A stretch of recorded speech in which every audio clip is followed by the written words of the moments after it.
नमस्कार, मैं हूं सरिता। आप देख रहे हैं भारत केसरी न्यूज।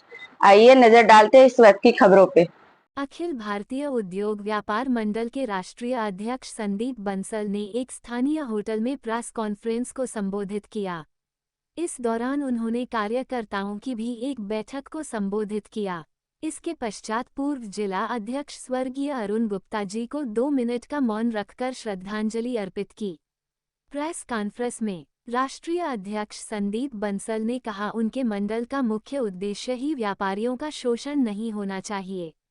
उन्होंने कहा कि व्यापारी कल्याण दिवस संगठन की सबसे बड़ी उपलब्धि है। साथ ही उन्होंने कहा कि व्यापारी सुरक्षा प्रकोष्ठ का गठन संगठन के लगातार संघर्ष की जीत का नतीजा है।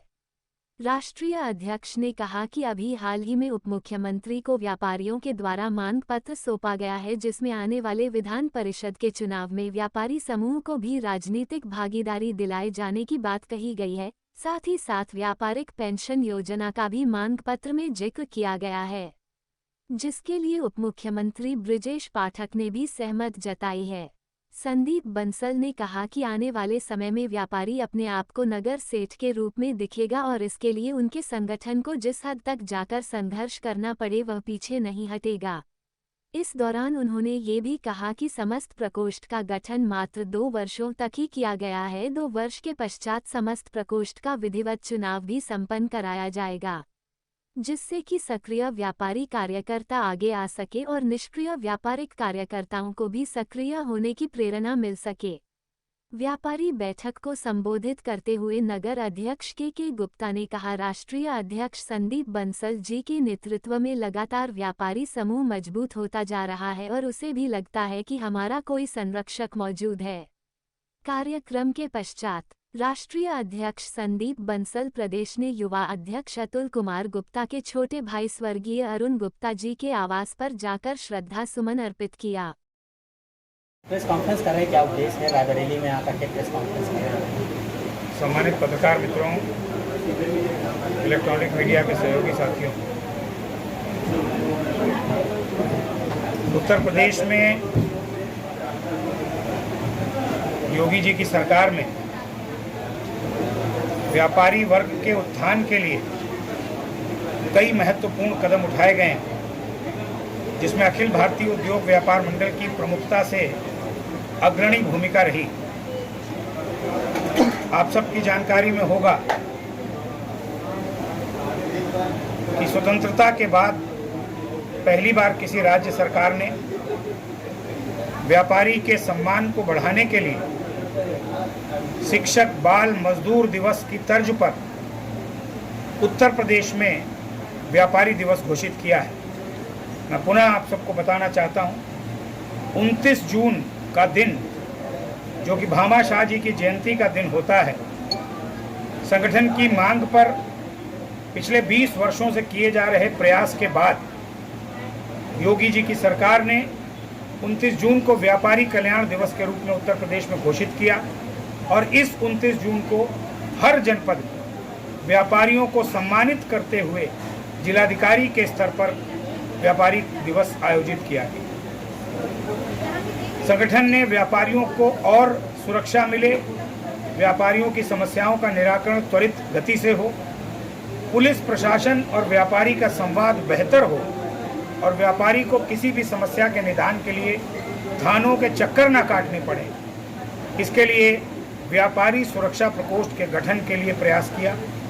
मैं आप सबकी जानकारी में डालना चाहता हूं, योगी जी की सरकार ने व्यापारी सुरक्षा प्रकोष्ठ का विशेष रूप से गठन करते हुए एडिशनल एसपी स्तर के अधिकारी को नोडल इंचार्ज बनाया। हर जनपद में प्रत्येक महीने व्यापारियों की सुरक्षा से संबंधित बैठक आयोजित की जाएगी। जो भी मामले अनिस्तारित हैं, जो भी मामले लंबित हैं या जो भी व्यापारी की पेमेंट से संबंधित कोई भी मामला है, उन सब के साथ साथ कानून व्यवस्था से जुड़ा हुआ कोई भी विषय उस व्यापारी सुरक्षा प्रकोष्ठ की बैठक में होगा। इसमें विशेष रूप से साइबर क्राइम से जुड़े हुए मामलों को भी ये व्यापारी सुरक्षा प्रकोष्ठ की बैठक देखेगी। ऐसा निर्देश पुलिस महानिदेशक के स्तर पर मुख्यमंत्री जी के निर्देश पर दिया गया है। मैं आपके माध्यम से कहना चाहता हूं कि उत्तर प्रदेश के तमाम जिलों में ये बैठकें निरंतर आयोजित हो रही हैं। यदि कहीं पर किसी जिले में पुलिस का अधिकारी निष्क्रिय है या वो ये बैठक आयोजित नहीं कर रहा तो इसकी सूचना अखिल भारतीय उद्योग व्यापार मंडल के पदाधिकारियों को देनी चाहिए। इस पर त्वरित कार्रवाई करते हुए पुलिस महानिदेशक या माननीय मुख्यमंत्री जी के स्तर पर बात आगे बढ़ाई जाए। लेकिन हर महीने ये बैठक होगी और इसकी मॉनिटरिंग पुलिस महानिदेशक करेंगे और उसके बाद मुख्यमंत्री इसको स्वयं देखेंगे। देखा जाए तो उत्तर प्रदेश में उपचुनाव होने, उपचुनाव को लेकर के आपका जो व्यापारी वर्ग है वो किधर जाने वाला है?